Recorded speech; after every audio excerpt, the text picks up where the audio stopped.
menghasilkan grafik ini. Lalu untuk yang pada lihat ini akan menghasilkan grafik residu seperti ini. Terus figur yang terakhir akan menghasilkan ini.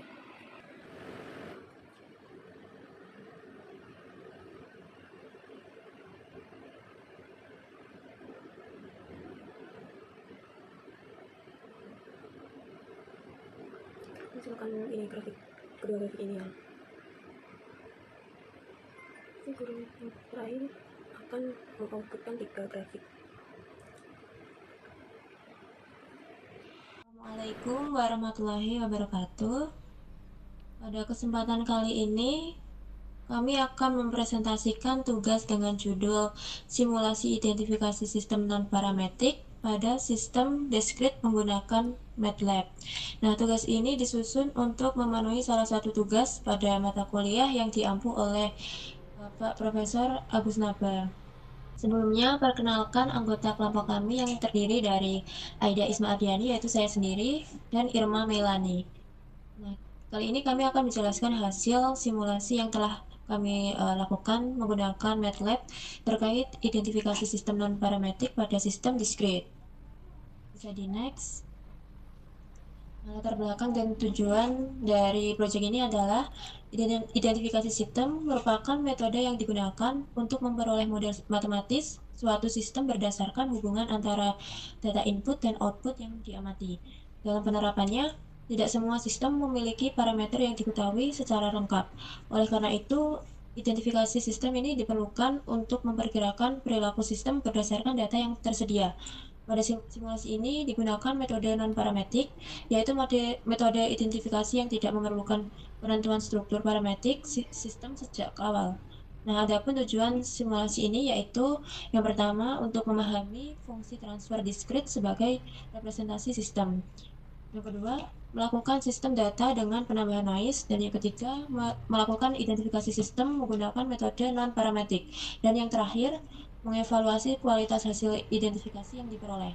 Dengan simulasi ini diharapkan dapat dipahami bagaimana suatu sistem dimodelkan dan dianalisis menggunakan bantuan perangkat lunak seperti MATLAB. Bisa di next. Nah, kali ini saya akan menjelaskan apa itu sistem true weight block. Nah, sistem true atau weight block ini merupakan model sistem yang struktur dan parameternya itu diketahui secara lengkap. Karena parameter itu diketahui, maka model matematis sistem dapat dituliskan berdasarkan persamaan yang menggambarkan perilaku sistem. Model ini digunakan sebagai acuan pembanding terhadap model hasil identifikasi. Nah, pada simulasi ini, sistem dipresentasikan menggunakan fungsi transfer discrete orde kedua. Dengan kata lain, sistem true ini berfungsi sebagai sistem asli yang nantinya ini dibandingkan dengan model estimasi untuk melihat tingkat kemiripan hasil identifikasi. Nah, semakin hasil estimasi dengan sistem true, maka semakin baik model yang diperoleh. Bisa di next. Nah, pada tahap ini tuh dibuat sistem referensi menggunakan fungsi transfer discrete. Nah, bisa kita lihat pada gambar di samping, fungsi transfer itu menggambarkan hubungan antara input dan output sistem.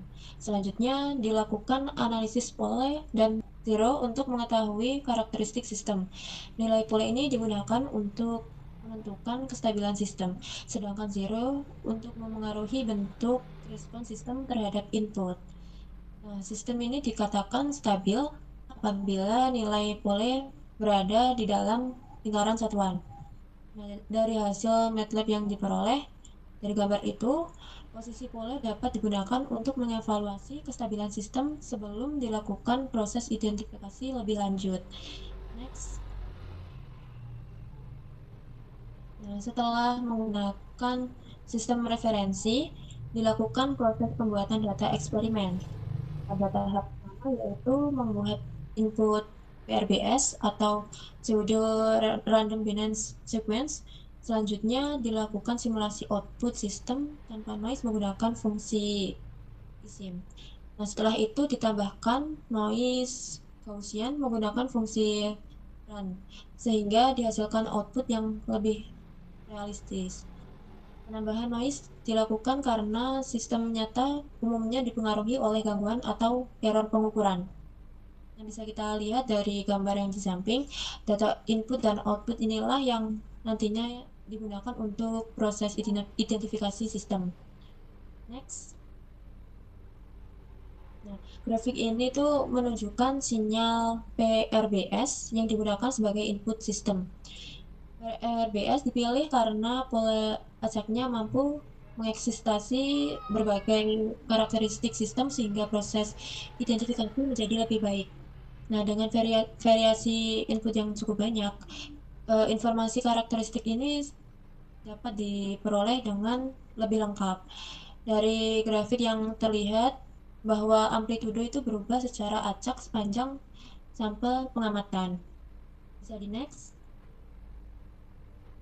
Oke, pada slide ini tuh menunjukkan bahwa perbandingan antara output tanpa noise dan output dengan noise.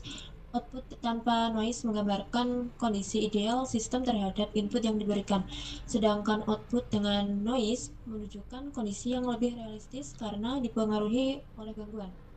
Nah, terlihat bahwa penambahan noise ini menyebabkan respon sistem menjadi lebih berfluktuasi dibandingkan kondisi ideal. Nah, hal ini tuh menunjukkan bahwa noise dapat mempengaruhi akurasi hasil identifikasi apabila gangguan yang ditambahkan itu cukup besar. Next. Pada slide ini menunjukkan visualisasi data. Slide ini menampilkan visualisasi gabungan antara input PRBS, output tanpa noise, dan output dengan noise. Nah, dari ketiga tampilan itu divisualisasikan agar pengaruh noise terhadap respon sistem dapat diamati dengan lebih jelas. Dari grafik terlihat bahwa output dengan noise itu memiliki fluktuasi lebih besar dibandingkan output ideal. Nah, oleh karena itu, keberadaan noise ini menjadi salah satu faktor yang dapat mempengaruhi kualitas data dan hasil identifikasi sistem. Untuk selanjutnya bisa dijelaskan oleh teman saya.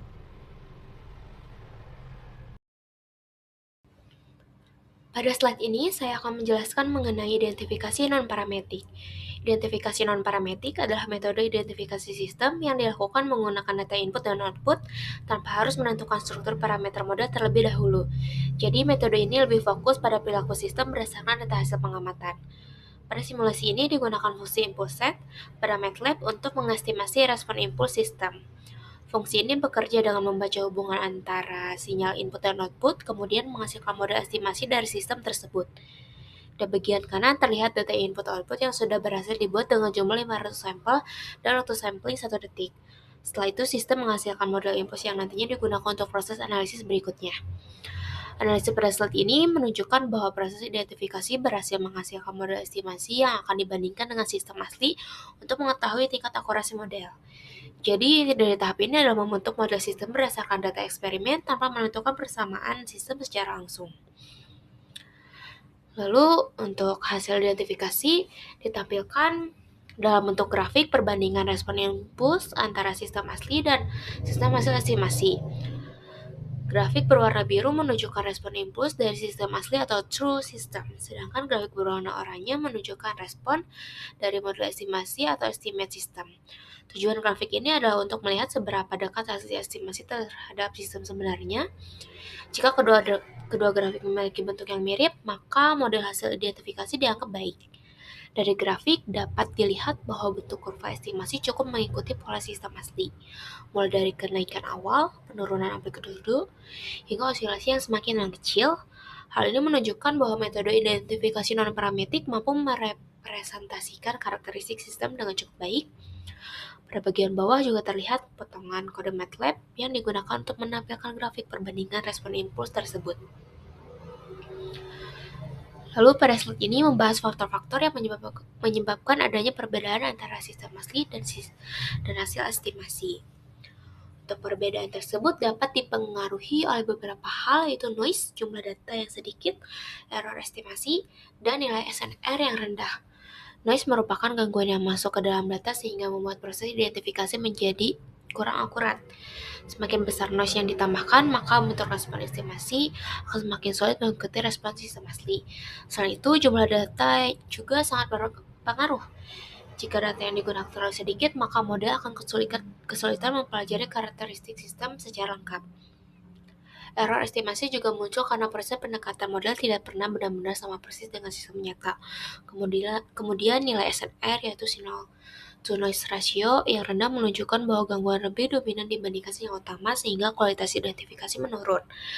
Dari analisis grafik dapat disimpulkan bahwa semakin kecil noise dan semakin banyak data yang digunakan, maka hasil identifikasi akan menjadi lebih baik dan lebih akurat. Selanjutnya, pada slide ini dibahas mengenai analisis residu. Residu adalah selisih data output sistem asli dengan output hasil estimasi model. Grafik di sebelah kanan menunjukkan perubahan error terhadap jumlah sampel. Pada model yang baik, residu seharusnya bersifat acak atau menyerupai white noise, artinya error tidak memiliki pola tertentu. Dari grafik terlihat bahwa nilai error menyebar secara acak di sekitar nol dan tidak membentuk pola yang jelas. Hal ini menunjukkan bahwa model sudah cukup baik dalam merepresentasikan sistem. Jika residu masih membentuk pola tertentu, maka artinya masih ada karakteristik sistem yang belum berhasil dimodelkan. Selanjutnya, slide ini menjelaskan tahap validasi model. Validasi dilakukan untuk memastikan apakah model hasil identifikasi sudah layak digunakan atau belum. Pada tahap ini dilakukan pengujian korelasi residu terhadap input menggunakan grafik autocorrelation dan cross correlation. Autocorrelation digunakan untuk melihat apakah residu masih memiliki pola terhadap dirinya sendiri, sedangkan cross correlation digunakan untuk melihat apakah residu masih berkorelasi dengan sinyal input. Model dikatakan valid apabila residu mendekati white noise, yaitu error bersifat acak dan tidak memiliki hubungan dengan input. Dari grafik dapat dilihat bahwa sebagian besar titik berada di sekitar 0 dan tidak menunjukkan pola korelasi yang signifikan. Hal ini menunjukkan bahwa model hasil identifikasi sudah cukup valid dan mampu menggambarkan perilaku sistem dengan baik. Lalu pada slide ini pembahasan pada slide ini ditampilkan ringkasan hasil simulasi yang telah dilakukan. Hasil pertama menunjukkan bahwa respon impuls hasil estimasi mampu mendekati respon sistem asli. Ini membuktikan bahwa metode identifikasi non-parametrik dapat digunakan untuk memperkirakan karakteristik sistem. Hasil kedua menunjukkan bahwa noise sangat mempengaruhi akurasi model. Semakin besar noise, maka perbedaan antara sistem asli dan hasil estimasi akan semakin besar. Hasil ketiga menunjukkan bahwa jumlah data juga mempengaruhi kualitas identifikasi. Data yang lebih banyak membuat model lebih mudah mengenali karakteristik sistem sehingga hasil estimasi menjadi lebih baik. Grafik respon impuls, validasi residu, dan grafik error pada slide ini memperkuat hasil analisis sebelumnya bahwa model yang dihasilkan sudah cukup baik. Nah, untuk kesimpulannya, berdasarkan hasil simulasi yang telah dilakukan, dapat disimpulkan bahwa metode identifikasi sistem non-parametrik mampu memperkirakan karakteristik sistem hanya berdasarkan data input dan output tanpa perlu menentukan struktur parameter terlebih dahulu. Hasil estimasi menunjukkan bahwa respon impuls yang diperoleh memiliki kemiripan dengan sistem asli sehingga model mampu merepresentasikan perilaku sistem dengan cukup baik. Namun keberadaan noise mempengaruhi tingkat akurasi identifikasi. Semakin besar gangguan yang diberikan, maka hasil estimasi akan semakin berbeda dari sistem asli. Selain itu, kualitas model juga dapat dianalisis melalui residu. Model yang baik menghasilkan residu yang bersifat acak atau menyerupai white noise serta tidak berkorelasi dengan input. Oleh karena itu, jumlah data dan tingkat noise menjadi faktor penting yang menentukan keberhasilan proses identifikasi sistem. Sekian presentasi dari saya, terima kasih. Sekian presentasi dari kelompok kami, kurang lebihnya kami mohon maaf. Wassalamualaikum warahmatullahi wabarakatuh.